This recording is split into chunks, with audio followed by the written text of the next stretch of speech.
Do, do, do. Welcome back, maximgruninart here. This is a video where I am working on a commission during my stay at as an artist in residence on a wonderful place where creatives and volunteers and many different people come to learn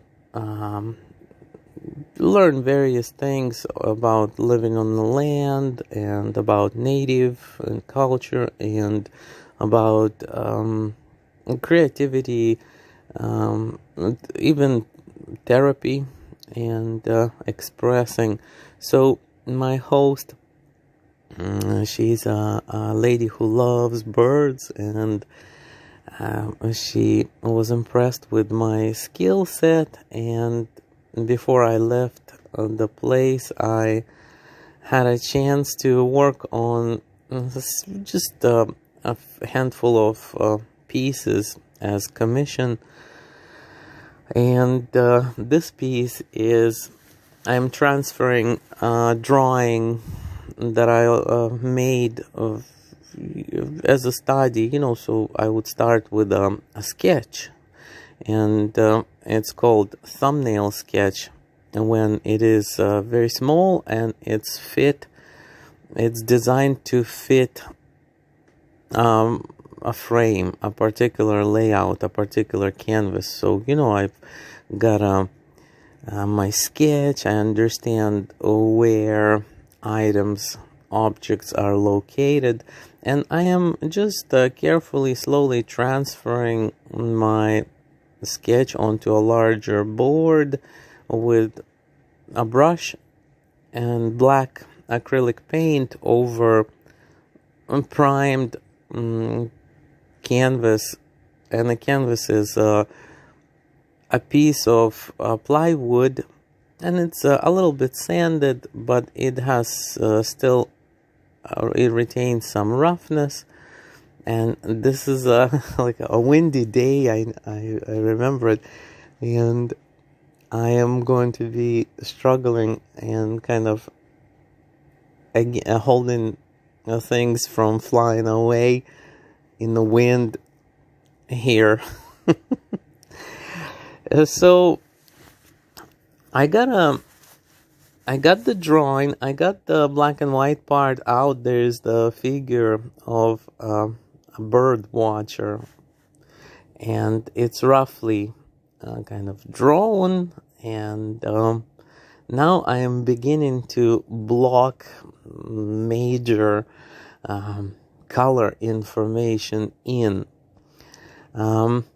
I pick areas that are darker or mid-tone to work on first. And the reason for that is because the canvas has a white primed ground, so the contrast is immediately visible, and it's helpful to see the difference between the darks and the lights. And so I'm building my darks over that very, very light surface to possibly plot my contrast throughout the piece. I am mixing first coats and applying first coats of paint. And as I'm applying the paint, I am also correcting previously drawn elements. If something looks a little off, if something is not in agreement with my vision, I am able to paint over and trim, increase, reduce the forms as I am adding my first coats of paint. Most of the most of the initial paint layer has been placed, and now I am just moving into the highlights, initial highlight layer, and just found a nice green. As I was sitting outside, and it's late summer, and I can still see all of the colors that are found in nature. Like look at all the different varieties of greens. It's fascinating. So I am just learning from what I'm seeing. I'm taking the lead, and I am observing leaves and tree and grass and trees around me, and I'm like, ooh, I can use this kind of green here, and I can use a little bit of, and there's a warmth of browns and reds and purples in the shadow that are found within the green. So I am bringing those as well.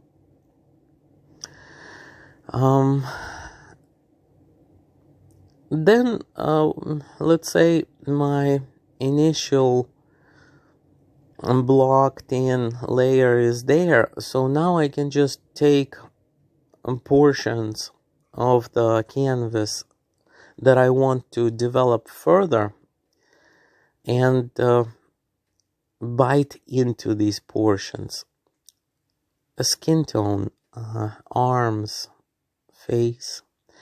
I use a little bit of a cooler mixture of paint to be in the shadow, and then the skin highlight and mid-tone have more orange, red, and yellow and white in them, and the shadow portions have a little bit of a purple definitely in them, and sometimes it could be green within the skin shadow.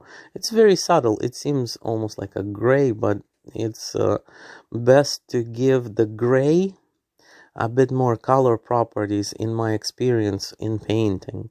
So it's really easy for a painting to look not very vibrant and muddy and flat, and that is why I apply a color theory all the time. So, just take any area and enrich that with painterly notions of warm and cool and splash of color information. Yeah.